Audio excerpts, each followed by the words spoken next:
एक समय की बात है, एक गांव में देवदत्त नाम का एक धनी व्यक्ति रहता था। वह एक दयालु और उदार व्यक्ति था जो हमेशा जरूरतमंदों की मदद करता था। वह एक सच्चा बौद्ध था और उसने गौतम बुद्ध की शिक्षाओं का पालन किया। एक दिन गांव में एक भयंकर आग लग गई। देवदत्त का घर भी आग की चपेट में आ गया और उसका सारा सामान जलकर राख हो गया। वो बहुत दुखी हुआ, लेकिन उसने अपनी हिम्मत नहीं हारी। उसने सोचा, ये सब मेरे पिछले कर्मों का फल है। मुझे इस दुख को स्वीकार करना चाहिए और आगे बढ़ना चाहिए। देवदत्त ने फिर से अपना जीवन शुरू किया। उसने कड़ी मेहनत की और धीरे धीरे अपनी संपत्ति वापस हासिल कर ली। उसने अपनी उदारता और दयालुता को बनाए रखा और हमेशा दूसरों की मदद करता रहा। एक दिन गौतम बुद्ध उस गांव में आए। देवदत्त ने उनका स्वागत किया और उन्हें अपने घर में रहने के लिए आमंत्रित किया। बुद्ध ने देवदत्त से पूछा, देवदत्त, तुम एक अच्छे व्यक्ति हो, फिर भी तुम्हें इतना दुख क्यों सहना पड़ा? देवदत्त ने उत्तर दिया, भगवान, मैं नहीं जानता। मैं केवल इतना जानता हूँ कि ये सब मेरे पिछले कर्मों का फल है। मैं इस दुख को स्वीकार करता हूँ और आगे बढ़ता हूँ। बुद्ध ने कहा, देवदत्त, तुम सही हो। ये सब तुम्हारे पिछले कर्मों का फल है, लेकिन तुम्हारे अच्छे कर्मों ने तुम्हारे बुरे कर्मों के प्रभाव को कम कर दिया है।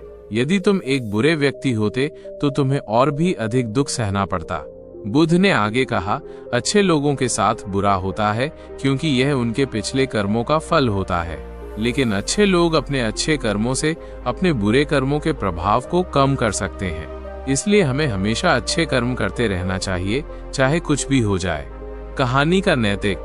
ये कहानी हमें सिखाती है कि हमें हमेशा अच्छे कर्म करते रहना चाहिए, चाहे हमारे साथ कुछ भी हो जाए। अच्छे कर्म हमारे बुरे कर्मों के प्रभाव को कम कर सकते हैं और हमें एक बेहतर जीवन जीने में मदद कर सकते हैं। जरूर, कहानी आगे बढ़ाते हैं। बुद्ध की यह बात सुनकर देवदत्त को बहुत शांति मिली। उसने बुद्ध से पूछा, भगवान, क्या कोई ऐसा तरीका है जिससे हम अपने बुरे कर्मों के प्रभाव को कम कर सकते हैं?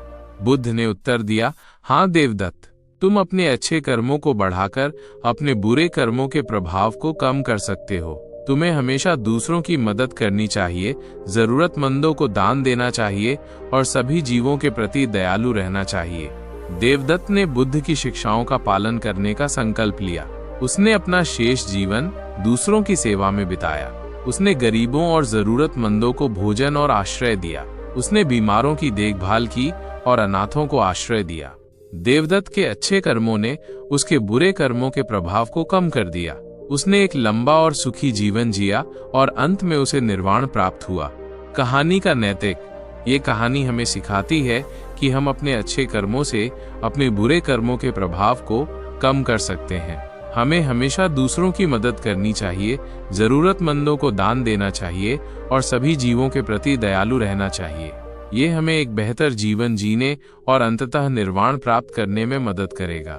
कहानी में कुछ और बातें जोड़ी जा सकती हैं, जैसे देवदत्त के जीवन में आने वाली और चुनौतियां, देवदत्त और बुद्ध के बीच हुई और बातचीत, देवदत्त के अच्छे कर्मों के विशिष्ट उदाहरण।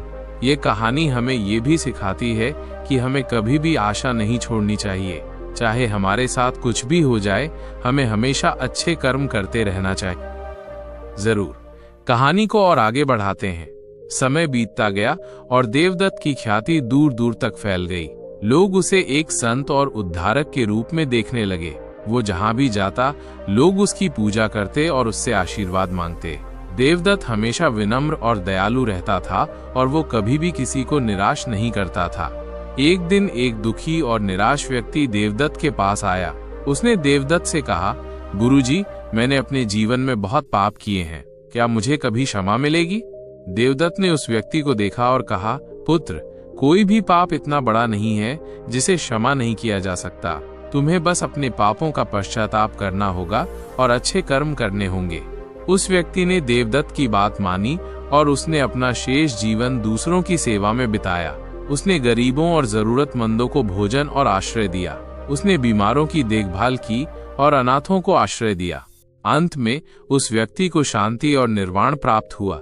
देवदत्त ने अपने जीवन से ये दिखाया कि कोई भी व्यक्ति अपने पिछले कर्मों से मुक्त हो सकता है और एक बेहतर जीवन जी सकता है।